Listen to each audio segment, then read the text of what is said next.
नमस्कार।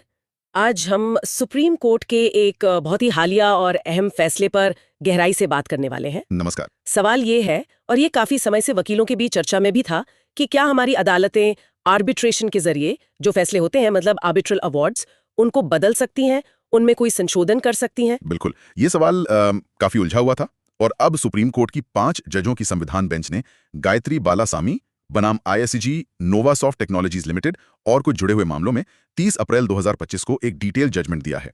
हाँ, और वही जजमेंट हमारी आज की इस बातचीत का आधार है। जी। और सबसे जरूरी, हम जैसे वकीलों के लिए और हमारे क्लाइंट्स के लिए इस फैसले का मतलब क्या निकलता है, प्रैक्टिकल इम्प्लीकेशंस क्या हैं? सही बात है, क्योंकि ये सिर्फ कोई किताबी सवाल नहीं है।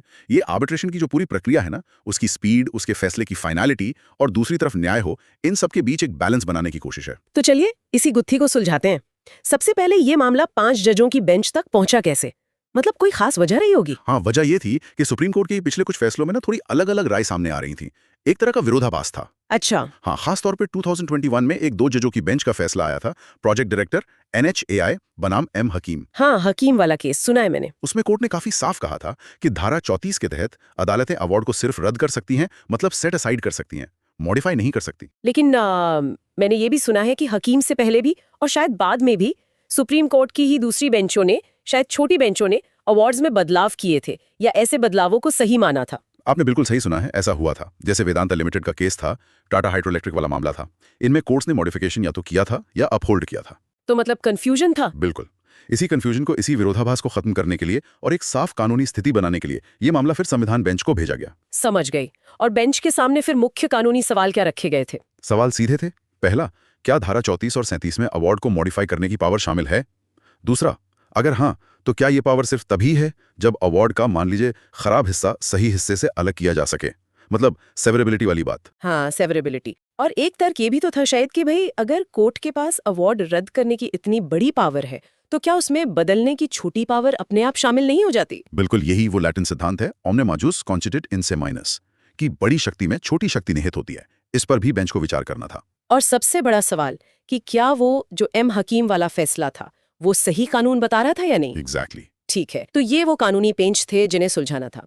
अब आते हैं सीधे फैसले पर। सुनने में आया है कि बेंच में भी एकमत नहीं था। हाँ, ये बात सही है। बेंच 4 और 1 के बहुमत से बंटी आई थी। 4 जज एक तरफ, एक जज का नजरिया अलग। अच्छा, तो पहले बहुमत की बात करते हैं। चीफ जस्टिस संजीव खन्ना ने लिखा है शायद मेजॉरिटी व्यू। जी हाँ, मुख्य न्यायाधीश खन्ना ने बहुमत का निर्णय लिखा। तो क्या कहा उन्होंने? क्या एम हकीम को पूरी तरह पलट दिया? क्या अब कोर्ट्स को खुली छूट मिल गई अवार्ड बदलने की? नहीं, खुली छूट तो बिल्कुल नहीं। बहुमत का नजरिया काफी बैलेंस्ड है, नपातुरा है। उन्होंने माना कि हाँ, अदालतों के पास अवार्ड संशोधित करने की शक्ति है, लेकिन ये शक्ति बेहद सीमित है, लिमिटेड है। सीमित, ओके। और ये सिर्फ कुछ खास गिनी चुनी परिस्थितियों में ही इस्तेमाल की जा सकती है। तो एम हकीम के फैसले को उन्होंने इस हद तक ओवररूल किया कि एम हकीम ने तो किसी भी तरह के संशोधन की संभावना को सिरे से खारिज कर दिया था, जो बहुमत को सही नहीं लगा। ठीक है, तो वो सीमित परिस्थितियां क्या हैं, ये जानना हम वकीलों के लिए सबसे ज्यादा जरूरी है, कि भाई हम कब कोर्ट में जाकर कह सकते हैं कि अवार्ड को मॉडिफाई कर दीजिए। बिल्कुल, ये पॉइंट सबसे अहम है। बहुमत ने मुख्य तौर पर 4 आधार बताए हैं जहां मॉडिफिकेशन हो सकता है। 4 आधार, ओके। पहला और शायद सबसे महत्वपूर्ण है प्रतिकरणीयता, या जिसे अंग्रेजी में सेवरेबिलिटी कहते हैं। सेवरेबिलिटी, हाँ। इसको ऐसे समझिए, जैसे मान लीजिए अवार्ड एक फलों की टोकरी है। उसमें एक सेब सड़ा हुआ है, पर बाकी फल बिल्कुल ताजा है, और वो सड़ा सेब ऐसा है कि उसे हटाने से बाकी फलों पर कोई फर्क नहीं पड़ता। तो आप क्या करेंगे? सिर्फ वो सड़ा सेब निकाल देंगे, बाकी टोकरी को सही मान लेंगे? हाँ, बिल्कुल। बस वैसा ही अवार्ड के साथ है। अगर अवार्ड का कोई हिस्सा अवैध है, मान लीजिए आर्बिट्रेटर ने अपने अधिकार क्षेत्र से बाहर जाकर वो हिस्सा तय कर दिया, लेकिन वो हिस्सा बाकी अवार्ड से कानूनी और तथ्यात्मक रूप से जुड़ा हुआ नहीं है, उसे अलग किया जा सकता है, तो कोर्ट उस अवैध हिस्से को हटाकर बाकी अवार्ड को बनाए रख सकती है। ये धारा 34(2)(a)(IV) का जो परंतुक है, प्रोविजो, उससे भी मेल खाता है। अच्छा। यहाँ कोर्ट ने माना कि अवार्ड को पूरी तरह रद्द करने की जो बड़ी शक्ति है, उसमें से अवैध हिस्से को हटाने या संशोधित करने की ये छोटी शक्ति निकलती है। ओम ने माजूज वाला सिद्धांत यहाँ लागू किया। ये फलों की टोकरी वाला उदाहरण काफी अच्छा है, समझने में आसान है। मतलब कनेक्शन नहीं होना चाहिए अवैध और वैध हिस्से में। ठीक है, और दूसरा आधार क्या है? दूसरा आधार है ऐसी गलतियां जो अवार्ड या रिकॉर्ड को देखने भर से साफ पता चल जाती हैं, जिन्हें मैनिफेस्ट एरर्स कह सकते हैं। जैसे लिखने में कोई गलती हो गई, क्लेरिकल एरर, या जोड़ने घटाने में कोई गलती होगी, कंप्यूटेशन एरर, या फिर टाइपिंग की मिस्टेक हो गई, टाइपोग्राफिकल एरर। अच्छा, मतलब बहुत ऑब्वियस गलतियां। हाँ, बिल्कुल। शर्त यह है कि गलती इतनी साफ होनी चाहिए कि उसे ठीक करने के लिए केस के मेरिट्स में, मतलब गुण दोष में जाने की जरूरत ना पड़े। रिकॉर्ड देखकर ही पता चल जाए कि हाँ, ये गलती है। इसे कोर्ट अपनी अंतर्निहित शक्ति से ठीक कर सकती है। यानी कोई रीअसेसमेंट नहीं, कोई री एग्जामिनेशन नहीं, बस साफ दिख रही गलती ठीक करना। हाँ। ठीक है, तीसरा आधार। तीसरा जुड़ा है अवार्ड के बाद मिलने वाले ब्याज से, यानी हाँ। Post award interest. हाँ, ये भी एक बड़ा मुद्दा रहता है अक्सर। बिल्कुल। बहुमत का मानना था कि अदालतें कुछ खास परिस्थितियों में अवार्ड में जो ब्याज दर तय की गई है, या अगर कोई दर तय नहीं है तो एक्ट के तहत जो स्टैंडर्ड रेट लगता है धारा 31(7)(b) के अनुसार उसे मॉडिफाई कर सकती हैं। किन परिस्थितियों में? खासकर तब जब मान लीजिए अवार्ड पास होने और असल में पैसा मिलने के बीच बहुत लंबा वक्त गुजर गया हो, या उस दौरान ब्याज दरों में बहुत बदलाव आ गया हो। ऐसी सिचुएशन में कोर्ट दखल दे सकती है। ये तो काफी प्रैक्टिकल बात लगती है, क्योंकि ब्याज दरें तो बदलती रहती हैं।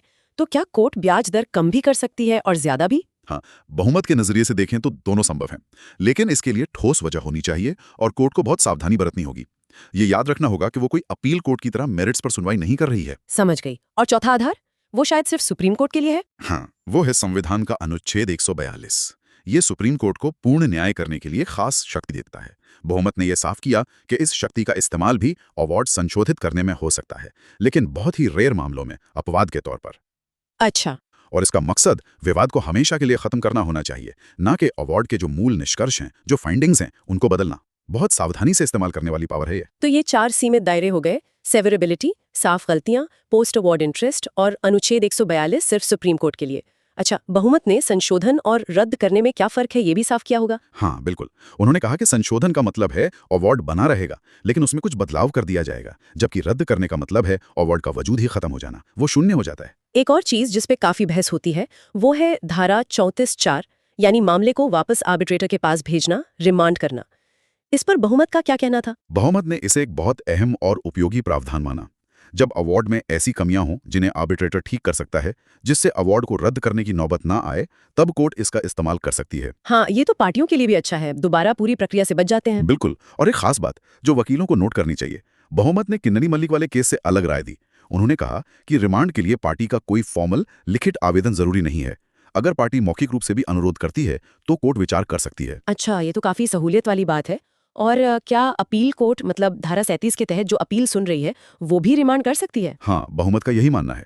धारा 37 के तहत अपील सुन रही कोर्ट भी मामले को वापस आर्बिट्रेटर के पास भेज सकती है, अगर उसे लगता है कि अवार्ड में ऐसे दोष हैं जिन्हें ठीक किया जा सकता है। ठीक है, अब एक बड़ा सवाल, इस फैसले का अंतर्राष्ट्रीय स्तर पर क्या असर होगा?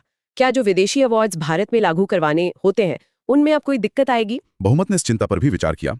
उनका मानना था कि इस सीमित संशोधन शक्ति से कोई खास दिक्कत नहीं आनी चाहिए। क्यों? उनका तर्क ये था कि जो न्यूयॉर्क कन्वेंशन है, जिसके आधार पर हमारे एक्ट की धारा 48 बनी है, जो विदेशी अवार्ड्स के इन्फोर्समेंट से डील करती है, वो कन्वेंशन खुद उस देश के कानून को मान्यता देता है जहां अवार्ड बना था, या जहां उसे सेट असाइड या सस्पेंड किया गया है। हाँ, धारा 48(1)(e) में है शायद ये। बिल्कुल। तो अगर भारत का कानून जहां अवार्ड बना है वो सीमित संशोधन की इजाजत देता है, तो विदेशी कोर्ट्स को भी इसे मानना चाहिए, ऐसा बहुमत का सोचना है। ठीक है, और एक और चीज थी, NHAI एक्ट के तहत जो आर्बिट्रेशंस होते हैं, क्या उनके लिए कोई अलग नियम है? नहीं, बहुमत ने साफ किया कि NHAI एक्ट के तहत होने वाले आर्बिट्रेशन के लिए अवार्ड संशोधित करने की कोई खास या ज्यादा बड़ी शक्ति नहीं है। वही नियम लागू होंगे जो सामान्य आर्बिट्रेशन पर होते हैं।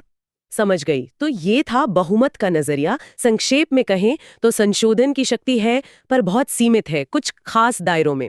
अब उस एक जज पर आते हैं जो सहमत नहीं थे, जस्टिस KV विश्वनाथन। उनका क्या कहना था? वो क्यों असहमत थे? जस्टिस विश्वनाथन का नजरिया एकदम साफ और बहुमत से बिल्कुल अलग था।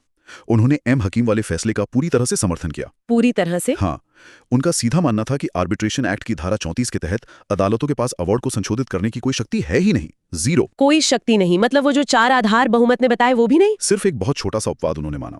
वो मानते थे कि अदालतें सिर्फ वो गलतियां ठीक कर सकती हैं जो बिल्कुल साफ दिख रही हैं, जैसे लिखने की, जोड़ने घटाने की या टाइपिंग की गलती। अच्छा, मतलब मैनिफेस्ट एरर्स वाली बात। हाँ, लेकिन उसका आधार अलग दिया। उन्होंने कहा कि अदालत का कर्तव्य है कि उसके किसी काम से, उसकी किसी गलती से किसी पार्टी को नुकसान न हो। ये एक्टस क्यूरी नेमेनेम ग्रेवाबिट का सिद्धांत है। बस इसी सिद्धांत के तहत ऐसी साफ गलतियां ठीक हो सकती हैं। इसके अलावा किसी भी तरह के सब्सटेंटिव संशोधन की कोई शक्ति कोर्ट के पास नहीं है। इसके पीछे उनके तर्क क्या थे? क्यों वो मानते थे कि ये शक्ति नहीं होनी चाहिए? ये समझना भी जरूरी है। उनके कई मजबूत तर्क थे। पहला, उन्होंने कहा कि संसद ने जब 1996 का एक्ट बनाया तो जानबूझकर पुराने 1940 वाले एक्ट से मॉडिफाई शब्द हटा दिया। धारा 34 में सिर्फ सेट असाइड, रद्द करना, शब्द रखा, तो अदालत अपनी मर्जी से कानून में शब्द नहीं जोड़ सकती। हाँ, ये लेजिस्लेटिव इंटेंट वाली बात है। बिल्कुल। दूसरा, उन्होंने कहा कि ये जो तर्क दिया जाता है कि अगर अवार्ड रद्द हो गया तो पार्टियों को बहुत मुश्किल होगी, दोबारा आर्बिट्रेशन करना पड़ेगा, ये तर्क भी ज्यादा मजबूत नहीं है। क्यों नहीं? क्योंकि एक्ट की धारा 45(4) ये सुविधा देती है कि अगर अवार्ड रद्द होता है तो पार्टियां नया आर्बिट्रेशन शुरू कर सकती हैं, और उसमें जो पिछली कार्रवाई में समय लगा था वो लिमिटेशन पीरियड में काउंट नहीं होगा। तो पार्टियों के पास रास्ता तो है ही। और उन्होंने पार्टी ऑटोनॉमी पर भी काफी जोर दिया होगा, मतलब पार्टियों की अपनी मर्जी। बिल्कुल, ये उनके डिसेंट का एक तरह से सेंट्रल थीम था।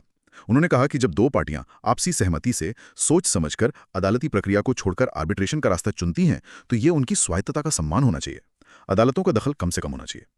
अवार्ड को संशोधित करना इस स्वायत्तता का उल्लंघन होगा। और ये भी कहा होगा कि धारा 34 की पावर अपील की पावर जैसी नहीं है। हाँ, उन्होंने साफ कहा कि धारा 34 की शक्ति अपील की शक्ति से गुणात्मक रूप से अलग है।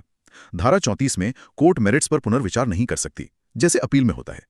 यह सिर्फ कुछ तय आधारों पर अवार्ड को परखने की शक्ति है। और वो जो बहुमत का तर्क था, बड़ी शक्ति में छोटी शक्ति, ओमने माजूस वाला, उसको उन्होंने कैसे खारिज किया? उन्होंने कहा कि अवार्ड को रद्द करना, सेटिंग असाइड, और अवार्ड को संशोधन करना, मॉडिफिकेशन, ये दो बिल्कुल अलग अलग तरह की शक्तियां हैं। ये एक ही शक्ति का छोटा या बड़ा रूप नहीं है। रद्द करने से अवार्ड खत्म हो जाता है, संशोधन से वो बदल जाता है। इसलिए वो ओमने माजूस वाला सिद्धांत यहाँ फिट ही नहीं बैठता। और क्या अदालतें अपनी इनहेरेंट पावर्स जैसे सीपीसी की धारा 151 का इस्तेमाल करके संशोधन कर सकती हैं? जस्टिस विश्वनाथन के अनुसार। उनके अनुसार बिल्कुल नहीं। उन्होंने कहा कि आर्बिट्रेशन एक्ट एक सेल्फ कंटेन्ड कोड है। आप सीपीसी की धारा 151 या किसी और निहित शक्ति का इस्तेमाल करके वो काम नहीं कर सकते जो एक्ट खुद मना करता है या जिसकी इजाजत नहीं देता। ऐसा करना एक्ट की मूल भावना, अदालती हस्तक्षेप को कम करने के खिलाफ जाएगा। यहाँ तक कि सुप्रीम कोर्ट की जो स्पेशल पावर है, अनुच्छेद 142, उसका इस्तेमाल भी अवार्ड बदलने के लिए नहीं होना चाहिए। हाँ, उनका यही मानना था। उन्होंने कहा कि अनुच्छेद 142 का इस्तेमाल कानून के स्पष्ट प्रावधानों को ओवरराइड करने या उन्हें दरकिनार करने के लिए नहीं किया जा सकता। अगर एक्ट संशोधन की इजाजत नहीं देता तो 142 का इस्तेमाल करके भी ऐसा नहीं करना चाहिए। लेकिन वो सेवरेबिलिटी वाली बात पे तो सहमत थे, मतलब अवार्ड के हिस्सों को अलग करने पे। हाँ, इस पॉइंट पर वो बहुमत से सहमत थे। उन्होंने माना कि अगर अवार्ड का कोई हिस्सा वाकई बाकी हिस्सों से अलग किया जा सकता है और वो हिस्सा अवैध है, तो कोर्ट उसे हटा के बाकी वैध हिस्से को बनाए रख सकती है। इसमें उन्हें कोई आपत्ति नहीं थी। ठीक है। और धारा 34(4) के तहत रिमांड यानी मामला वापस आर्बिट्रेटर को भेजने पे उनका क्या विचार था? ये वकीलों के लिए एक अहम टूल हो सकता है। उन्होंने भी रिमांड को एक बहुत जरूरी सेफ्टी वॉल्व माना। मतलब अवार्ड में अगर ऐसी कमियां हैं जिन्हें ठीक किया जा सकता है, तो उन्हें रद्द करने के बजाय वापस भेजना ही सही रास्ता है। और क्या उन्होंने ये भी माना कि कोर्ट खुद से भी रिमांड कर सकती है? हाँ, ये एक दिलचस्प पॉइंट है। जस्टिस विश्वनाथन का मानना था कि अगर कोर्ट को लगता है कि रिमांड जरूरी है, तो वो खुद से भी, मतलब सुओ मोटो, बिना किसी पार्टी के आवेदन का इंतजार किए भी ऐसा कर सकती है। ये बहुमत के नजरिए से थोड़ा अलग है, जो ज्यादातर पार्टी के आवेदन पर जोर दे रहा था। ये वाकई में एक अहम फर्क है। और ब्याज के मुद्दे पर भी क्या वो रिमांड का ही रास्ता सुझा रहे थे, संशोधन का नहीं? हाँ, उनका कहना था कि अगर ब्याज दर को लेकर कोई इशू है, तो कोर्ट को खुद दर बदलने के बजाय मामले को धारा 34(4) के तहत आर्बिट्रेटर के पास वापस भेजना चाहिए, ताकि वो खुद इस पर दोबारा विचार कर सकें। ठीक है। और अंतर्राष्ट्रीय प्रभाव पर, न्यूयॉर्क कन्वेंशन वाले मुद्दे पर? इस पर वो बहुमत की चिंता से सहमत थे। उनका मानना था कि अगर भारतीय अदालतें अवार्ड में संशोधन करती हैं, तो उसे विदेशों में लागू करवाने में दिक्कतें आ सकती हैं, क्योंकि न्यूयॉर्क कन्वेंशन मूल अवार्ड को मान्यता देने की बात करता है, न कि किसी अदालत द्वारा बदले गए फैसले को। इससे कंफ्यूजन बढ़ सकता है। तो तस्वीर अब बिल्कुल साफ है। एक तरफ बहुमत है जो कहता है थोड़ी सी गुंजाइश है संशोधन की, कुछ शर्तों के साथ। दूसरी तरफ अल्पमत है जो कहता है कि नहीं, कोई गुंजाइश नहीं है, सिवाय उन बहुत ही साफ दिखने वाली गलतियों के। अब सबसे जरूरी सवाल पर आते हैं। हम जैसे वकीलों के लिए, प्रैक्टिस करने वालों के लिए इस बटे हुए फैसले के क्या मायने हैं? उनकी डे टू डे प्रैक्टिस पर, उनकी रणनीति पर क्या असर पड़ेगा?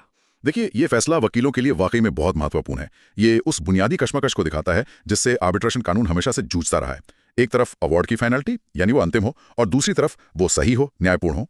तो अगर कोई वकील अब कोर्ट जाता है अवार्ड को चैलेंज करने और वो बहुमत के नजरिए से अपनी रणनीति बनाता है, तो उसके लिए क्या नया रास्ता खुला है? उसके लिए अब एक अतिरिक्त विकल्प है। वो अब कुछ खास परिस्थितियों में कोर्ट से सीधे सीधे अवार्ड में संशोधन की मांग कर सकता है। इसका फायदा ये हो सकता है कि शायद दोबारा आर्बिट्रेशन की लंबी और खर्चीली प्रक्रिया से बचा जा सके। लेकिन ये आसान नहीं होगा। बिल्कुल नहीं। उसे कोर्ट को ये यकीन दिलाना होगा कि उसका मामला उन 4 सीमित आधारों में से किसी एक में आता है: severability, manifest error, post award interest, या अगर सुप्रीम कोर्ट में है तो अनुच्छेद 142। ये साबित करना अपने आप में एक चुनौती होगी। और अगर वकील अल्पमत के दृष्टिकोण को सही मानता है, या मान लीजिए उसका केस उन 4 आधारों में फिट नहीं बैठता, तब उसकी रणनीति क्या होनी चाहिए? तब उसकी रणनीति ज्यादातर वही रहेगी जो एम हकीम के बाद बन गई थी। या तो अवार्ड को पूरी तरह से रद्द करवाने की कोशिश करें उन तय आधारों पर जो धारा 34 में दिए गए हैं, या फिर धारा 34(4) के तहत उसे सुधार के लिए वापस आर्बिट्रेटर के पास भिजवाने का, यानी रिमांड का अनुरोध करें। अल्पमत का नजरिया इसी पर जोर देता है: पार्टी ऑटोनॉमी और एक्ट की मंशा का सम्मान करो, ज्यादा दखल मत दो। सेवरेबिलिटी का सिद्धांत तो दोनों ने माना है, तो अब वकील इसे और प्रभावी ढंग से इस्तेमाल कर सकते हैं। हाँ, ये अब और मजबूत हो गया है। अवार्ड को चुनौती देते समय वकीलों को बहुत ध्यान से ये विश्लेषण करना होगा: क्या अवार्ड का सिर्फ एक हिस्सा ही प्रॉब्लमैटिक है? क्या वो हिस्सा बाकी अवार्ड से कानूनी और तथ्यात्मक रूप से बिल्कुल अलग है? अगर जवाब हाँ है, तो वो सिर्फ उसी हिस्से को हटाने या संशोधित करने की मांग कर सकते हैं। इससे उनका बाकी का अवार्ड बच सकता है। ये एक बहुत प्रैक्टिकल और कारगर रणनीति हो सकती है कई मामलों में। और धारा 34(4) रिमांड का विकल्प, ये कितना उपयोगी टूल बन गया है अब। ये हमेशा से उपयोगी था, लेकिन अब शायद इसका महत्व और बढ़ गया है। बहुमत ने कहा कि मौखिक अनुरोध भी काफी है, अपील कोर्ट भी रिमांड कर सकती है। जस्टिस विश्वनाथन तो मानते हैं कि कोर्ट खुद भी कर सकती है। तो वकील इसका इस्तेमाल अवार्ड में अगर तर्क की कमी है, लैक ऑफ रीजनिंग, या कोई ऐसी प्रक्रियात्मक गलती है जिसे आर्बिट्रेटर ठीक कर सकता है, तो उसे ठीक करवाने के लिए कर सकते हैं। इससे अवार्ड पूरी तरह खत्म होने से बच जाएगा। हाँ, ये खासकर उन मामलों में काम आ सकता है जहां अवार्ड में बाकी सब ठीक है, बस एक छोटी सी कमी रह गई। बिल्कुल। ब्याज के मुद्दे पर अब वकीलों के पास क्या अप्रोच होनी चाहिए? अब उनके पास दो रास्ते खुल गए हैं कम से कम। बहुमत के हिसाब से वो या तो सीधे पोस्ट अवार्ड ब्याज में संशोधन की मांग कर सकते हैं अगर परिस्थितियां वैसी हों, या फिर अल्पमत के नजरिए से, या अगर संशोधन संभव ना लगे तो रिमांड का रास्ता अपना सकते हैं कि आर्बिट्रेटर ही इस पर दोबारा विचार करे। वकील को अपने केस के फैक्ट्स और परिस्थितियों को देखकर तय करना होगा कि कौन सा रास्ता ज्यादा फायदेमंद है। तो कुल मिलाकर ये फैसला वकीलों को आर्बिट्रेशन के हर पड़ाव पर सोचने को मजबूर करेगा, चाहे वो आर्बिट्रेशन अग्रीमेंट ड्राफ्ट कर रहे हों, या अवार्ड को चैलेंज करने की रणनीति बना रहे हों, या फिर उसे लागू करवाने के बारे में सोच रहे हों। हाँ बिल्कुल, उन्हें अब मॉडिफिकेशन की इन सीमित संभावनाओं को ध्यान में रखना होगा। उन्हें सेवरेबिलिटी का विश्लेषण पहले से ज्यादा गहराई से करना होगा, और रिमांड के विकल्प का रणनीतिक इस्तेमाल कैसे किया जाए इस पर भी सोचना होगा। अपने क्लाइंट्स को सलाह देते समय भी उन्हें ये नई बारीकियां समझानी होंगी। मतलब अब केस टू केस बेसिस पर ये तय करना होगा कि कब मॉडिफिकेशन मांगना है, कब सेटिंग असाइड और कब रिमांड। एग्जैक्टली, ये हर केस में एक अहम रणनीतिक फैसला होगा। बहुत ही बढ़िया। तो आज हमने सुप्रीम कोर्ट के इस अहम और काफी जटिल फैसले की अलग अलग परतों को खोलने की कोशिश की। हमने समझा कि अदालतें कब और कैसे और किन सीमाओं के अंदर आर्बिट्रेशन अवार्ड्स को बदल सकती हैं, और ये भी देखा कि इस सवाल पर देश की सर्वोच्च अदालत खुद बटी हुई थी। बहुमत ने सीमित शक्ति को मान्यता दी, जबकि अल्पमत ने इसे लगभग पूरी तरह नकार दिया, सिवाय बहुत ही मामूली त्रुटियों के। हाँ, और ये देखना भी दिलचस्प है कि दोनों ही पक्षों ने, बहुमत और अल्पमत, अपने अपने नजरिए को सही ठहराने के लिए कानून के सिद्धांतों, न्याय की अवधारणा और आर्बिट्रेशन के उद्देश्यों का कितनी गहराई से विश्लेषण किया है। ये फैसला यकीनन आने वाले समय में अकादमिक और कानूनी हलकों में काफी चर्चा और बहस का विषय बना रहेगा। और इसी नोट पर हम अपने श्रोताओं के लिए, खासकर हमारे वकील साथियों के लिए, एक सवाल छोड़कर जा रहे हैं। सोचिएगा जरूर, ये जो बटा हुआ फैसला आया है, जिसमें दोनों पक्ष अपनी अपनी जगह काफी मजबूत तर्क दे रहे हैं, ये भारत में आर्बिट्रेशन कानून के भविष्य को कैसे आकार देगा? क्या आपको लगता है कि संसद को इस अनिश्चितता को खत्म करने के लिए एक्ट में संशोधन करके स्थिति पूरी तरह साफ कर देनी चाहिए, या फिर ये मामला अदालतों की अलग अलग व्याख्याओं से ही धीरे धीरे विकसित होता रहेगा? ये वाकई एक $1 मिलियन का सवाल है, जिसका जवाब शायद वक्त ही देगा। इसी विचार के साथ आज की ये गहन चर्चा यहीं समाप्त करते हैं। हमारे साथ जुड़ने के लिए आपका बहुत बहुत धन्यवाद। नमस्कार। धन्यवाद। नमस्कार।